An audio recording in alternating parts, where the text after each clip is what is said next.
अस्सलाम वालेकुम दोस्तों, मेरा नाम हसन अजीज़ है और आप देख रहे हैं एग्ज़ाम प्रिपरेशन विद हसन अजीज़। दोस्तों, इससे पहले मैंने एक वीडियो बनाई थी EST के ऊपर, यानी एलिमेंट्री स्कूल टीचर, कि उसके टेस्ट का प्रिपरेशन हम कहाँ से करें और वो कौन कौन से एरियाज है टेस्ट में जिसको करना लाजमी होता है। आज के इस वीडियो में हम बात करेंगे कि अगर हमारी सिलेक्शन होती है FGEI यानी फेडरल गवर्नमेंट एजुकेशनल इंस्टीट्यूशन के अंदर as a elementary school teacher, तो उसके हमें क्या बेनिफिट मिलेंगे, क्या अलाउंसेस हमें मिलेंगे, हमारी पोस्टिंग कहाँ पर हो सकती है, इसके साथ साथ हमारी सैलरी कितनी होगी। तो इस सारी बातों के बारे में आज हम डिटेल से जानेंगे। अच्छा, मेरी आदत है कि मैं समझाने के लिए अक्सर वाइट बोर्ड का इस्तेमाल करता हूँ, तो आप लोगों को भी मैं वाइट बोर्ड के थ्रू ही समझाता हूँ। तो जिस तरह कि आप सबको पता है कि मैं हमेशा रिसर्च बेस्ड चीज़ें आप लोगों के सामने लेके आता हूँ, तो बस आप लोगों से दरख्वास्त सिर्फ इतनी है कि वीडियो को स्किप नहीं करना है, पूरा देखना है, एंड तक देखना है, लाइक करना है, कमेंट करना है और चैनल को ज़रूर सब्सक्राइब करना है। अच्छा, इस बारे में तो सबसे पहले हम बात करते हैं बेनिफिट्स के, या अलाउंसेस भी कह सकते हो या मेरिट्स भी कह सकते हो, कि अगर हमें ये जॉब मिलती है तो उसके हमें क्या अलाउंसेस मिलेंगे, क्या बेनिफिट्स होंगे और क्या उसके मेरिट्स है। तो उसके बारे में हम बात करते हैं। सबसे पहले, अगर फेडरल गवर्नमेंट एजुकेशनल इंस्टीट्यूशन के अंदर हम इस EST यानी एलिमेंट्री स्कूल टीचर, जो कि BPS 14 की जॉब है, अगर उसमें हम सेलेक्ट होते हैं तो सबसे पहले बात की हमारी पोस्टिंग कहाँ पर होगी। दोस्तों, जिस तरह के आप लोग को पता है कि ये जो FGEI है ये फेडरल गवर्नमेंट के अंदर है और उसको आर्मी कंट्रोल करती है। तो पाकिस्तान के अंदर उसके 54 मेजर सिटीज में ये पेला हुआ है, इसका जो नेटवर्क है वो पेला हुआ है। तो इन 54 सिटीज में आपकी ये लोकेशन कहीं भी हो सकती है।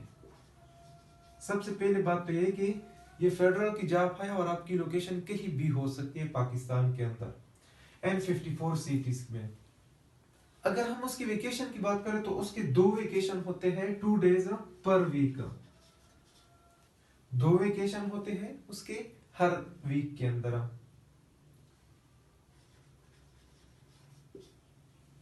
परमानेंट, अब ये परमानेंट क्या है? फॉर एग्जांपल, अगर आपकी किसी प्रोविंशियल एजुकेशनल इंस्टीट्यूशन के अंदर आप एज EST या किसी भी टीचिंग कैडर के अंदर आपकी जॉब लगती है, तो आप पहले कंट्रैक्ट पे होते हैं, फिर उसके बाद कंट्रैक्ट जब खत्म होता है तो उसके बाद फिर आप परमानेंट होते हो। तो आपका जो सर्विस है वो फिर कंट्रैक्ट के बाद वो परमानेंट वाला शुमार होता है आपका सर्विस। वो पहले जो कंट्रैक्ट वाला टाइम पीरियड होता है वो आपका शुमार नहीं होता आपकी सर्विस में। लेकिन यहाँ पर क्या होता है कि जो FGEI है, अगर इसमें आप एज EST लगते हो, एलिमेंट्री स्कूल टीचर लगते हो, तो आपके डे 1 से ही आप परमानेंट होते हो और डे 1 से ही आपका जो सर्विस है वो काउंट होना शुरू हो जाता है। ये सबसे बहुत बड़ी बेनिफिट है और बहुत बड़ा फायदा है प्रोविंशियल जो गवर्नमेंट है और जो फेडरल गवर्नमेंट है उसके अंदर।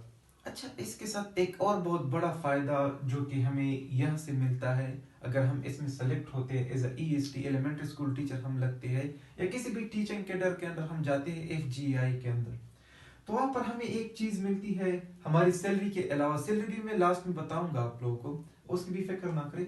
लेकिन सैलरी के अलावा आपको एक अलाउंस मिलता है जिसको कहते हैं होम हायरिंग भी कहते हैं, या उसे हाउस रेंट भी कहते हैं, या इसके अलावा वो होम अलाउंस भी उसे कहा जा सकता है। तो उसकी मद में अब यहाँ पर एक बात है, जो होम हायरिंग है या जो हाउस अलाउंस है, होम अलाउंस जो है वो सिर्फ कुछ मेजर सिटीज के अंदर मौजूद है, यानी 6 है, I think according to my knowledge 6 cities के अंदर ये वाला जो फीचर है ये भी अवेलेबल है। पेशावर के अंदर, इस्लामाबाद के अंदर, रावलपिंडी के अंदर, लाहौर के अंदर, मुल्तान के अंदर और कराची के अंदर। तो ये जो मेजर सिटीज है उनके अंदर ये वाला जो फीचर है ये भी अवेलेबल होता है कैंडिडेट्स के लिए जो एज EST या किसी भी टीचिंग कैडर के अंदर या FGI के अंदर अगर वो जाते हैं। तो अब फॉर एग्जांपल, अगर इन मेजर सिटीज में हमारी पोस्टिंग होती है तो हमें कितने पैसे मिलेंगे इस हाउस अलाउंस की मद में या हाउस रेंट की मद में। तो अकॉर्डिंग टू माय नॉलेज या अकॉर्डिंग टू माय रिसर्च, अगर इस्लामाबाद में आपकी पोस्टिंग होती तो वहां पर आपको आपके सैलरी के अलावा 31,000 31,000 जो रुपीस है वो आपको इस अलाउंस के ऊपर मिलते हैं। यानी ये हमारी तनख्वाह के अलावा होते हैं, ये एक्स्ट्रा हमारे घर के लिए होते हैं कि उसे हम अपने घर का रेंट पे करें।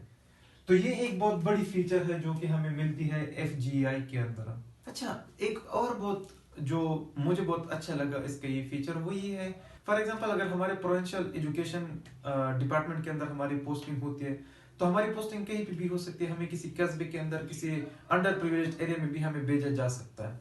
लेकिन यहाँ पर क्या होता है, यहाँ पर अगर हमें भेजा भी जाता है तो मेजर सिटीज में भेजा जाता है, और मेजर सिटीज के अंदर भी सिविलाइज्ड एरिया के अंदर यानी क्लीन एनवायरनमेंट के अंदर हमें भेजा जाता है, यानी कैंट के अंदर हमारी पोस्टिंग होती है।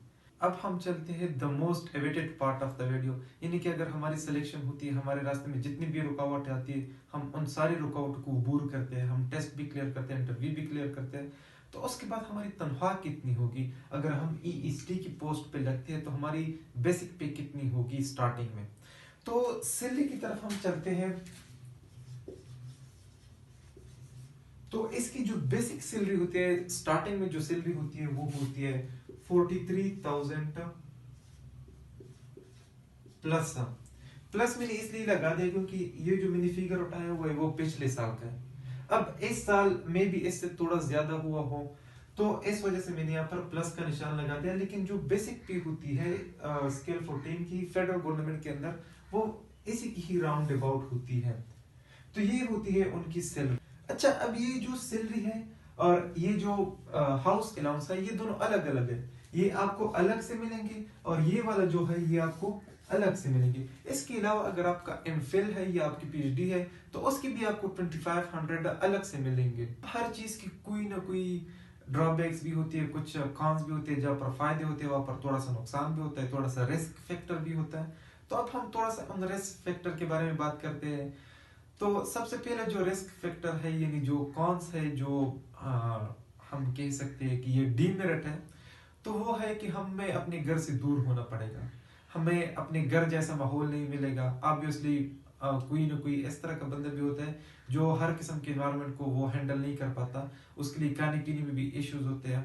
तो ये थोड़े से प्रॉब्लम होते हैं कि आप घर से दूर होंगे, ये चीजें होंगी। और बाकी जिस तरह आप सबको पता है कि आर्मी के अंदर अंडर है तो थोड़ा सा डिसिप्लिन भी रहना पड़ेगा, क्योंकि उनके जो लॉस होते हैं आर्मी के वो आपके ऊपर भी फिर अप्लाई होंगे।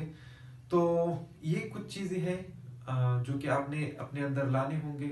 और ये अच्छी बात भी है कि मतलब बंदा दुनिया देखे तो ये एक बहुत अच्छी अपॉर्चुनिटीज है उन बंदों के लिए जो कि पाकिस्तान को एक्सप्लोर करना चाहते हैं, क्योंकि इसमें आपकी पोस्टिंग कहीं पे भी हो सकती है, तो वो वाला शौक भी आपका पूरा हो सकता है।